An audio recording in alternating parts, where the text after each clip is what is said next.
Hai semua, Assalamualaikum. Selamat datang ke Dobi Laundry 24 jam yang berada di Timur Bay, Kuantan, Pahang. Baiklah, hari ini kami akan tunjukkan anda bagaimana nak cuci bawah washer tu. Bawah washer tu ada hose dan kita kena keluarkan segala kekotoran yang ada pada washer tersebut.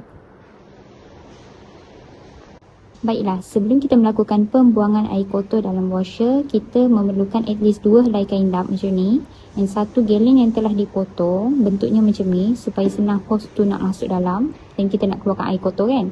Dan kemudian kita memerlukan pembuka skru untuk nak buka skru tu.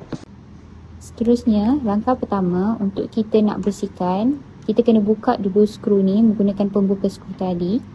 Okey, sebab kita nak keluarkan hose dekat dalam tu lah, nak buang air kotor kan. So kita kena buka dulu.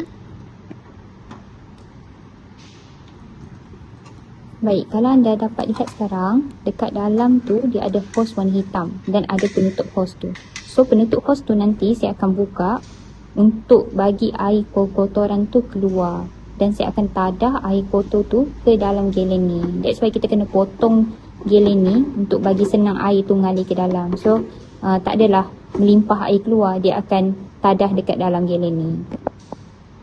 Apa yang anda lihat sekarang adalah proses pembuangan air kotor yang saya keluarkan daripada washer. Okey, saya akan tadah dalam galen ni supaya customer bila dia guna washer ni, baju mereka tidak akan berbau hapak ataupun terkena kotoran. So penting untuk buang air kotor ni. Selepas pembuangan air kotor, okey, kita perlu lap filter kat dalam ni, okey. Dan hose tersebut dia ada penutup kan. Kita kena tutup semula, kemudian filter ni kita kena buka. Kenapa kita kena buka? Sebab dekat dalam tu terdapat banyak kotoran yang ditapis dan kotoran tu akan melekat dekat situ lah. So kita kena cuci filter ni sebersih-bersihnya. Dan dekat dalam ni kalau anda boleh lihat ada kotor kan. Dekat dalam ni pun kita kena lap juga bagi bersih lah. Sekarang ni korang boleh tengok filter ni saya dah cuci bersih dan saya dah lap sehingga kering. So tak ada lagi kotoran yang melekat dan dekat dalam tu pun saya dah bersihkan. Selepas dah bersihkan, barulah kita boleh pasang filter ni ke dalam semula.